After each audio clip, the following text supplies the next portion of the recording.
CCW in South Florida. We're Coral Springs Charter School. These two guys, a tag team. Let me tell you something, you gotta check them out. They're the professionals. So guys, let's talk first about how are the professionals, how'd you guys come up with this, and what's the whole backstory with the professionals? Funny thing is, we had a tag team named the Asphalt Cowboys, and my trainer Glacier said he didn't like it, it didn't make sense. He said if we started dressing up, going to the shows, you know, way we wrestle is more like true professionals. So he honestly came up with the name. Show up on time, do the job right, be a professional. Pretty much. How did you both get started in the business? Man, I was legitimately self-trained. I found a company. Mom, what's going on? Yes, I know they're very professionals. We're going this way. I'm on the phone, my mother. Because we're professionals. My mother. Well, tell her I'll call her later. Tell Mom we love her. So, South Alabama, self-trained, a small company, left me out high and dry, and then started finding people like Glacier, Tom Pritchard, Robert Gibson to do seminars with and learn. And that's where it went for me. I was working part-time at a Winn-Dixie in Dothan, Alabama, and I found a mutual friend with him, and pretty much they initially brought me into the business. And then within a couple years later, I was finding myself at a bunch of different shows with Glacier, and from there he started mentoring me and helping me along the way. And just like Zane, I went to a bunch of different seminars, you know, with Glacier, with Cue Ball Carmichael, Dan Severn, not Adam Rose, maybe one with him, but who knows.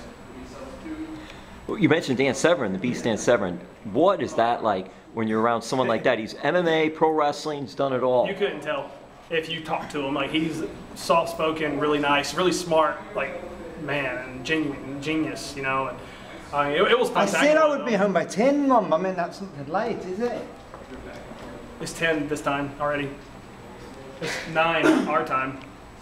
Not Adam Rose, guys. Kruger. Is that somebody? Is he part of the professionals? He wants so bad to be accepted in, so he keeps trying to chime in. As a matter of fact, in about 3, 2... Professionals, I'm the ultimate unprofessional. Well, yes, he... And you know that's true. Yeah, he officially joined a few weeks ago. He wanted to get booked in South Florida. Needed a hand. But no, you know, networking, again, is key in indie wrestling. And we figured if we all network together, everybody will benefit. Yeah, that's something. Talk a little about that, because you mentioned before we did this, you was talking about that. Tell them what you guys are doing, because this is a great idea that you guys are doing. Well, Rugby Professionals is really a brand. They started as a tag team, became a brand. The idea behind it was to get key indie wrestlers in certain areas and, you know, get them to join, and then, you know, plant, as you say, they could be, I guess, the network there. So if we got one in Georgia, he would call us two up, we'd come up there with him, and then offer the same deal to bring him down to Florida where we're at. So at the end of the day, it's about networking and, you know, trying to help indie wrestling and get people traveling who struggle to travel. You can get like 2, 3, 4 people doing different shows and working together, rather than one individual just, hey, maybe I'll get booked here, maybe I'll get booked there. It's almost like a group. You're doing a group thing and all. Right. Absolutely. And so far, how's that been going for you guys? I mean, a carpool's a lot easier to sell than one person. I sell me, you're going to pay for my gas and me to come and do the job. At least now you get 4 for the same price of gas. Yep. You might pay a little more for the talent, but you get great talent at a cheaper price. And lastly, guys, why do you guys... Get Adam Rose is cheaper. Book Adam Rose, guys. What was that? Book Adam Rose, get the professionals too. Book Aldo Rose, Adam Rose, Kruger. He's got more names than I've got personalities, and I've got a few. Just a few. Well, you know what? I got to ask this, and I'm going off the books on this and all. Okay. What do we like most about Leo Kruger? Nothing. The bunny. All right, guys, so we'll wrap this up with... we'll wrap this up with, why do you guys like to do what you're doing? Justin? As a kid, this was my getaway. This was my passion. It was just pure enjoyment. You know, I was playing baseball, playing football, but I always had to be home on Monday night to watch wrestling.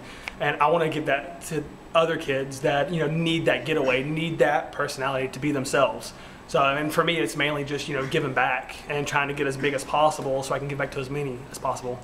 Man, I believe it was the Dothan Farm Center with Wildfire Tommy Rich, how he controlled a crowd and just had the emotions of everybody. And like I remember sitting there with my father, and he would be into it, and I was drawn in. And man, it's what more powerful thing to do than control somebody else's emotions and let them forget about what's going on out here and just sink yourself into what we're doing tonight for you, to entertain you and let you forget your worldly problems for a couple hours. You guys mentioned Robert Gibson before, so you got to work with him or did some training with him? We did some shows with him where he was, you know, getting in the ring with the guys. I mean, Robert Gibson was one of them guys. He loved wrestling so much. If before a show, he'd step in the ring if he saw people struggling with problems. And because he got in the Hall of Fame. Him and Ricky, Rock and Roll Express, just got in the Hall of Fame. So I was just wondering what you guys thought of that, and that's what we'll wrap this up. Yeah, you know, one of the most charismatic, energetic tag teams. I feel like they brought energy to tag team wrestling that initially, you know, evolved into what the modern day babyface tag team looks like. All right, professionals, social media, where can people go to find the professionals? Everywhere. Facebook, Twitter, Instagram. You can find Zane Stevens, Justin Overstreet, or you find the Pro One brand. We're everywhere. Thank you, guys. Thank you. Thank you.